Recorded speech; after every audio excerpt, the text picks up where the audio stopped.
Hello everybody, welcome to GG Files. I'm Toad Knight, and today we're going to be looking at the biggest releases of August based on average player count.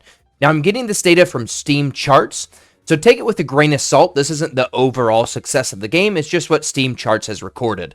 And also remember, this is based on average players, not peak players. So it's the average players who are playing the game throughout the month of August, not how many copies were sold. Coming in at number 10, the lowest on our list is On Guard. Now, this was kind of a surprise because I did see Northernlion playing this one. I saw some streamers playing it. I saw some YouTubers playing this.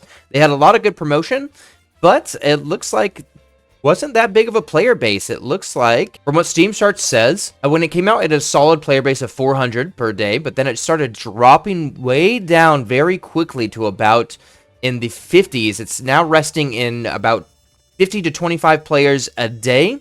And in August, the average players averaged out to 110. So even with all the promotion and the marketing, it still didn't hit the big numbers that I thought this one would hit. Coming in at number 9 on our list, I'm pretty excited that this one didn't get the last spot because it's a really good game and I want to check it out on their 1.0 release. It's a game called Gord. It's a dark fantasy colony sim. It was really good. I played the demo. I enjoyed it a lot. When it first came out, it had an average of 800 players, but then it steadily started dropping, and now it sits around 43 to 50 average players per day. But in the month of August, it averaged around 200 players, which I'm pretty happy about this. It looks like they have a steady stream of players in, and once they hit their 1.0 release, hopefully they can make a big impact and really get that money that they deserve, because this game is good, and I really hope more players play it as the game continues to grow. Coming in at number 8 on their list is kind of a surprise to me. I hear a lot about this game, and I know people love Mega Man. This one is the 30XX game. It's the Mega Man-inspired roguelike. I hear people talk about this, but it seems like they don't have as big as of an average player base as I thought. They just came out their 1.0 release. That's why I put it on the list. This is like their big release. And their average players for August are 253 players. Their average players within that last 30 days are 281. And before this, in their early access, their average players were around 30 players, or 30 players per day for the past months. But it's pretty surprising to me because I thought this was way more popular in the roguelike community and especially in the Mega Man community. This one actually really surprised me. I've never checked out the game. I was never a big Mega Man fan myself, but I do love roguelikes. I'll probably eventually pick this one up. Alright everybody, here's where we're going to get into our more heavy hitters of the month. We're getting into the quadruple digits now. We have Hammerwatch II. I'm very glad this one got a big release, bigger than some of the other games on the list. This actually, I didn't hear much about this game when it came out, other than it was just coming out, but I'm really glad more people played it than I initially thought. It looks like for August, Hammerwatch II got an average of about 1,044 players per day, which is great. I love the Hammerwatch series. I didn't play this one myself, which is why I'm glad I got more people playing it. Because I liked the Hammerwatch series, and this game looked really good. Now, it got mixed reviews, because I think a lot of people thought it was going to be more along the lines of Hammerwatch Heroes, when this is just a continuation of the original Hammerwatch, not Hammerwatch Heroes. I saw a lot of people complaining about that in their reviews, which may have hurt its overall average player base, but I think if you really sift through the reviews, the people who played the original Hammerwatch are really liking the Hammerwatch 2, which is great because as they move on, maybe some YouTubers pick it up. I didn't see any YouTubers pick this up, or I saw very few YouTubers pick this up. I didn't see any big Twitch streamers pick this up, so hopefully their player base builds. But right now, their average player base after their initial release is sitting around pretty good, actually. 250 to 350 players per day. Sometimes it's used up to 400. I'm kind of surprised they have that many players still playing the game. It looks great, and I'm jealous because I want to play this one. I don't know if I'll find the time, though. Coming in at number 6 is actually a surprise hit this month.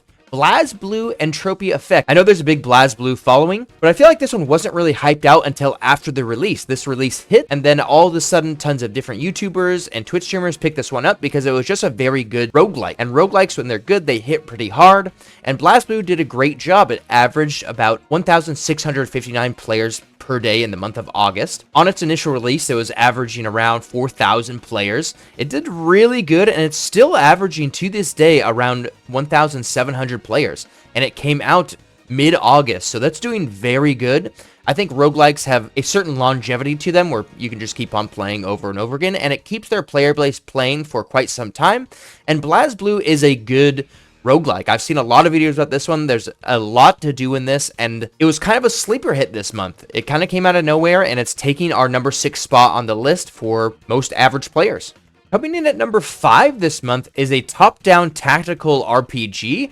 When I played this, I felt like this one was more of a CRPG, but it's listed as a tactical RPG on Steam. It's Shadow Gambit: The Cursed Crew, which I'm very excited that this one made our number 5 spot because I played the demo, like I said, and it's an amazing game. I love CRPG-style tactical RPGs like this. I think the story was shaping up to be very good from what I saw in the demo. And with the huge success of Baldur's Gate 3 in August, I didn't think people were going to play this one because most of the people who are interested in this genre are probably going to be preoccupied with Baldur's Gate 3, but it still looks like it got a pretty good follower base, a pretty good player base, even though Baldur's Gate 3 still released this month. And hopefully later on, when everyone's done playing Baldur's Gate 3, people look back and look at the CRPGs or tactical RPGs that came out earlier on, and maybe people will try Shadow Gambit more, and their player base may grow a little bit in the future. Right now, Shadow Gambit is sitting with overwhelmingly positive reviews, with a total of 1,553 reviews, and its average player base right now is around 664, which is really good because if you look at the Steam charts, they started out about 2,600, climbed a few days after their release date, with 4,000 average, and then consistently stayed around the 2,000 mark until about a few weeks in, then started dropping a little bit later on. But it looks like their player base is very consistent, much more consistent than some of the other player bases we've seen earlier on in this list. And it could grow later on based on their DLCs they released, based on their added content, based on their updates. We'll have to see later on in Shadow Gambit's lifespan.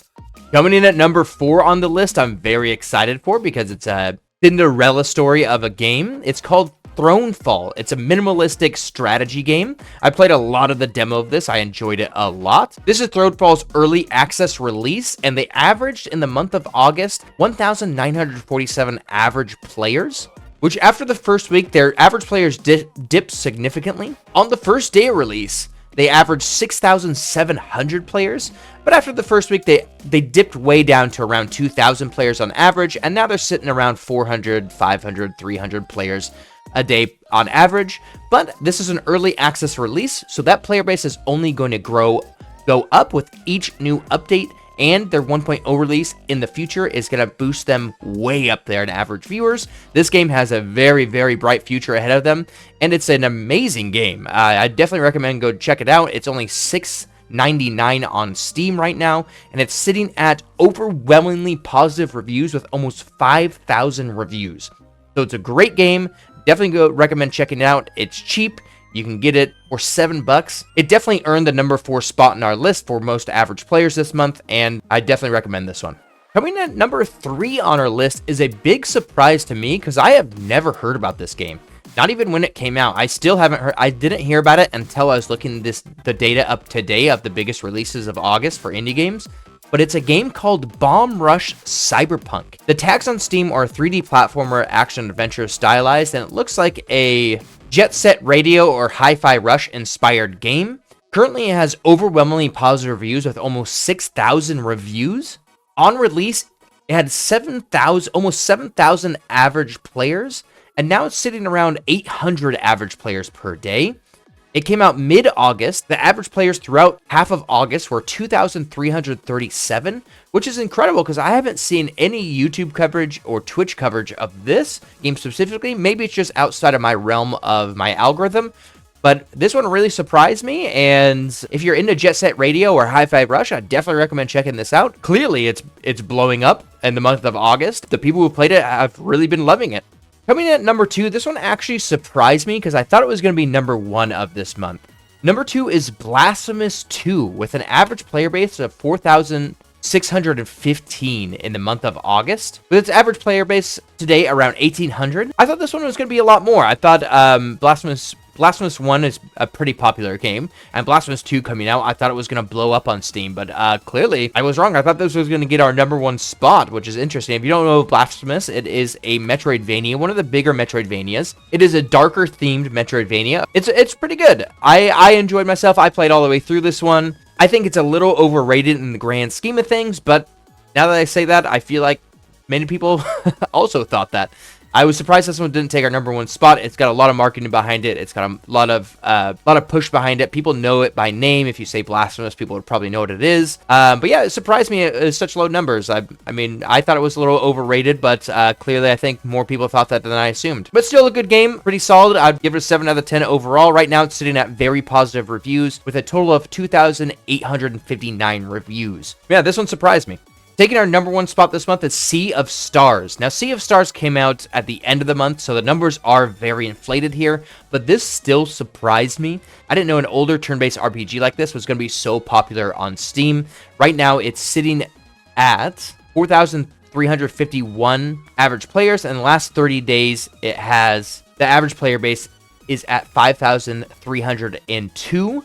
And what really made me put this at #1, because the numbers are so inflated, I didn't think I was going to put it there. What pushed me to put this at #1 is this also was a big Game Pass release. And I assume that more copies of this were downloaded over Game Pass than they were of Steam, but it still took our #1 spot on Steam.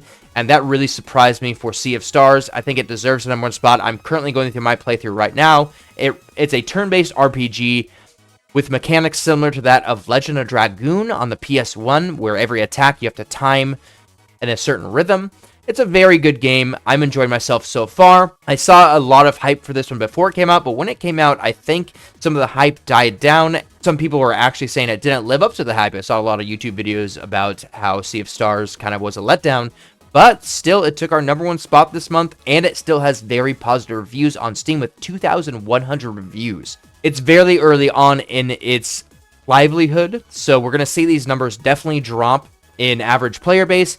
But I still think with the Game Pass release and with the Steam release and these numbers being so high, it definitely deserves our #1 spot. I'm enjoying Sea of Stars myself, and I can't wait to jump back in and finish the game myself. Thank you guys for watching. This was Toad Knight. If you guys like the series, I'll do one each month. I think this is fun looking at the numbers, see what indie game performed best. Even though this isn't the best reflection on their overall performance, I feel like it's the best to see what games are going to live on in the future and what games are going to kind of die after release based on their average player count on Steam.